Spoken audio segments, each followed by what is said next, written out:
Hey YouTube, welcome back to Fiction Mashup. Today we're going to be seeing if Omni Man could conquer the S-Class. Now, we originally thought up of the idea of analyzing this fight because of the fan animation that was made on YouTube of it. When it comes to Omni Man's feats, he has an array of them. For example, when he was in space training Mark, um, he pretty much claims that there was an asteroid the size of Texas, and he was able to redirect it pretty much. It doesn't really seem like he struggled with it either, the way he says it. Other feats that he has is going toe to toe with the likes of Thrag, who is an extremely powerful Viltrumite, if not one of the strongest easily. Another feat that he has, which is him going to the planet Viltrum and destroying it. Now, obviously, he had two other Viltrumites doing it, but the point is, they still needed him for that huge effort. Yeah, he was at least a third of the equation regarding that. Now, given I will also know that somebody is going to be in the comment sections typing out Omni Man didn't destroy an actual planet; it was already partially destroyed. Now, this is true, although the planet was simply unstable. All of the planet's mass was still intact and still all had to be destroyed through sheer kinetic energy caused by Omni-Man. So this is still a massive feat for him, even if he was 1/3 of the equation. Now, I do think that Omni-Man does reach planetary levels of power just because of how simply the planet was completely obliterated. There weren't any pieces floating around anywhere in space. The planet was simply just gone in space. That's how much energy Mark, Nolan, and the other Viltrumite produced from their attack.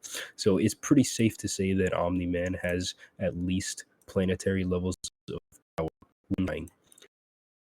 Going over the topic of Omni Man's speed, this is a very complicated matter as his speed showings vary greatly throughout the show.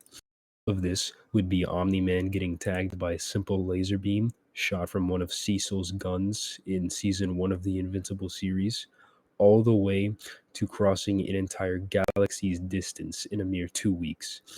This should put his speeds at up to billions of times the speed of light. For those wanting proof and explanation of this, it would take light over 100,000 years to cross the Milky Way galaxy, moving at the speed it normally does in a vacuum. Yet Nolan was able to cross this distance, or a distance somewhat similar to it, in a mere 2 weeks. So there is actually an explanation for why this is. Now, the reason for these variations of speed is actually explained within the material provided for the Invincible universe. There is a scan of the databook showing and explaining Alan's differences in speed. I'll show the scan up on screen now and also explain what it means. As you can see, it does say that his reflexes are enhanced in direct proportion to the speeds attained, meaning that if Alan the alien's normal cruising speed was about the speed of light, but he speeds up to 10 times the speed of light in order to travel a great distance, his reaction speed would be 10 times faster. This explains all the inconsistencies that we see in Omni-Man's speed, but this actually makes perfect sense, as when Omni-Man was tagged by simple light speed attacks, he was moving at a relatively low movement speed of not even the speed of light. However, he's able to react to much faster attacks from characters like Thrag and Invincible while moving at high speeds. Now, say if Omni-Man was moving at billions of times the speed of light, his reaction speed should also be billions of times the speed of light as well. The only problem for him is the fact that he cannot do this instantaneously.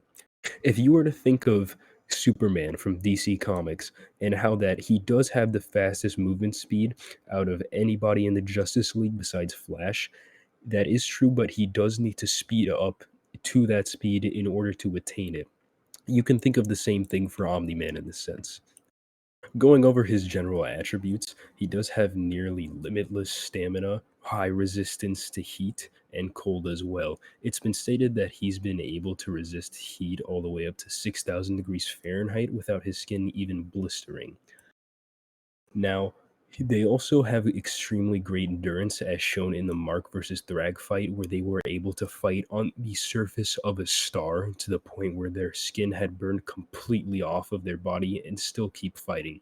So we know that their endurance is extremely impressive, and you would need to cause massive damage to his body in order to kill him.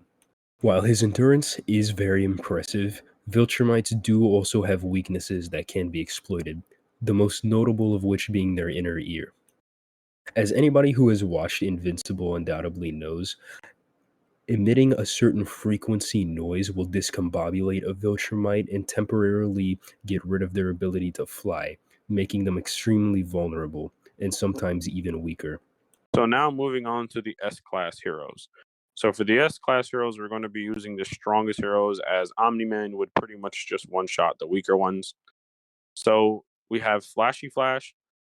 Flashy Flash is stated to attack at light speed and pretty much just use physical attacks, no more than that.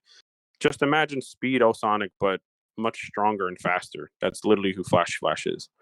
Now we have Bang.